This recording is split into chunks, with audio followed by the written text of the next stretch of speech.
2, 3, 4.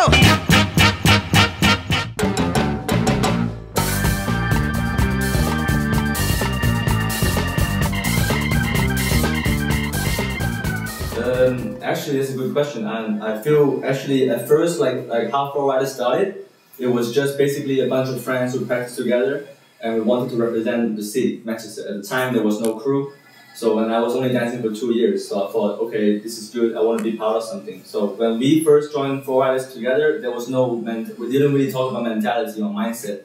And as a b-boy at the time, I was really young, so I didn't really have. I know a direction. I want to be a b-boy, but I didn't really know in terms of deep down what mentality or mindset I had, so I just wanted to represent.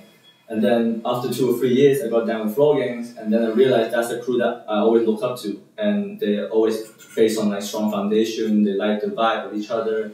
We go cycle together as a pack and stuff like that. And it's all really about family first, so it's all about friendship. And then that's when I realized, okay, this crew is a little bit different to my crew back home, because we didn't start as a family. We start as a group of dancers together wanting to represent the city. But these guys in Floorgangz, when I first met them, they made me feel really welcome, and immediately I felt something that I never felt before, almost like straight away tight family. Then they saw me as a member of the family from the UK. And like recently, I went to Australia last month, and for the first time I met the guys from JustRoc from Australia in Perth, and they are very similar. Like maybe not just on the breaking tip they were close, but in terms of everything they do, they'll be like, yo, what's up, we're going to the beach, let's come together. And everybody will roll through, like, no matter whether it's for breaking, it's not just for practice anymore. We're coming, we're chilling, we're having barbecue, we're drinking, we're going to parties together. And so all 3 crews kind of have different things, but one thing that made me realize was after a while, it really is about having that family and that vibe first before anything else. So for me, that's what made me realize by being in 3 different crews.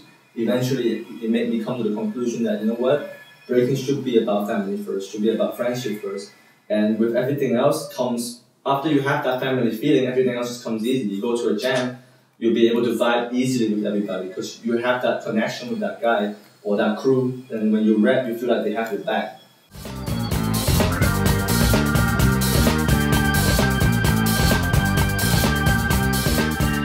To be honest with you, I went through a stage when I used to go to every single competition in the UK. I think everyone do when they go through, like, when they're coming up, they want to go there and represent.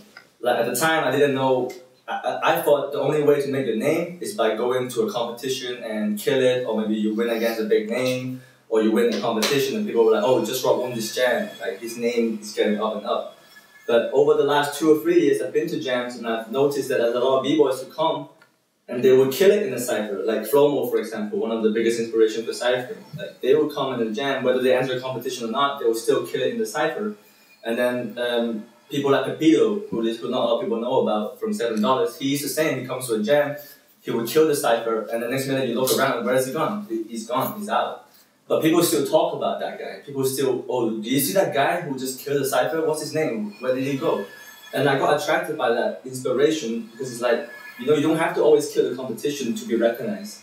You can do your thing. And then after a while, I realized, you know what? B-boying started as something that wasn't judged. It wasn't judged by judges sitting there telling you to do 2 rounds each, or DJs dropping a beat, go to dance to that particular song. And I got inspired by, you know what? B-boying should be free. It's the way of expressing yourself. And if you want to battle somebody, it should happen naturally in a natural environment, and not like, okay, you against him because the bracket says so. And you guys have to do it 2 rounds, 3 rounds. But that's cool. I'm not hating on the competition. I think it's important to have competition in the breaking scene because people get motivated, people train for that kind of stuff. But I'm just trying to experiment myself. Also finding myself is to try and, let's see how many jams I can go to and enjoy the cypher, and maybe battle a few cats. I get smoked, I win some, I lose some. But at the end of the day, it's an exchange for me. And I feel like I learn a lot more just going to a jam, especially a scene like Holland, for example, or JustRoc in France, when the scene, a lot of the big hats are there, and I feel like you learn a lot more by being in the thick of things, in the cypher with all these people, rather than just doing 2 rounds and say, you know what, I battle, I don't know, somebody 2 rounds in a competition.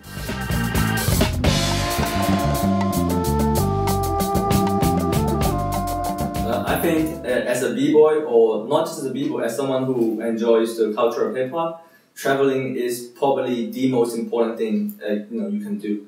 Because I think through traveling, you meet a lot of different people from different culture, people who have different mindset to you, mentality to you in breaking, and you have conversation with them, you build with them, and with that, you learn a lot about your own life, and sometimes you take inspiration from a trip and you take it back home, you spread that knowledge to the people in your scene, and it helps grow the scene itself. So you take what you learn from other places, take it back to your own scene, and you develop your own scene. Same thing when I go to other places, I try to bring my culture or my scene with me, and I'll say, you know what, back home, this is how I do it, maybe you can try it out, maybe you can exchange ideas.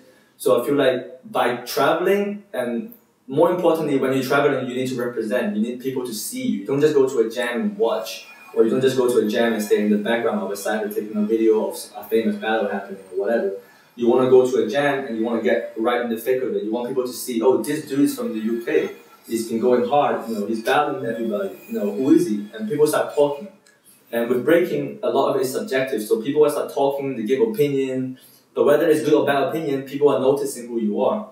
And that's like what people say about you paying your dues. Because like, when you're doing that, people are seeing, you know what, this guy doesn't care, he doesn't give a shit, he's just doing himself.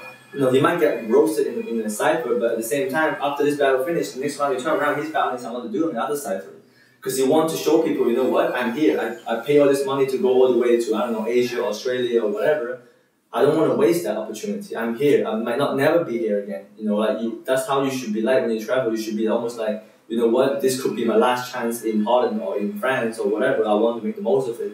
So you want to leave the jam feeling like, you know what, I did something today. I battled this dude, or like, I did good in this battle. Or you want to leave the jam feeling like you have accomplished something, and not leave the jam feeling like, you know what, I wasted my money, I wasted my time.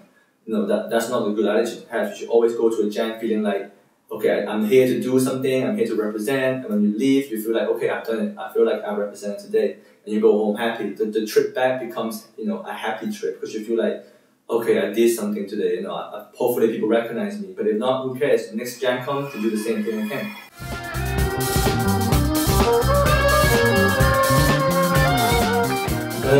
I would say over the last 2 or 3 years, the UK scene is probably getting there in terms of recognition in the world. Like when I go to Asia, for example, as soon as I say I'm from UK, they usually mention Soul Mavericks or like Sunny, Big Roxy, like people who have been making noise for the UK.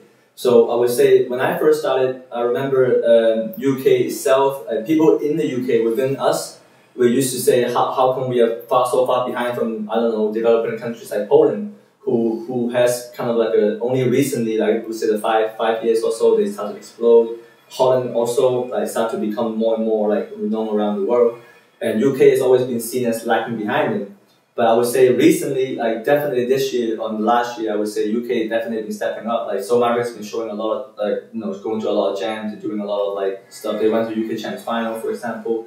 So I would say in terms of talent, UK is definitely not lacking talent. They're definitely up there with the rest of the world right now. And I think it's because people are starting to travel now. Because like I would remember when I first started traveling out of the UK, I was one of the very few cats that go to jams in Europe, and I would see the same people like from La Familia, people like from Soul Mavericks, only 1 or 2 guys.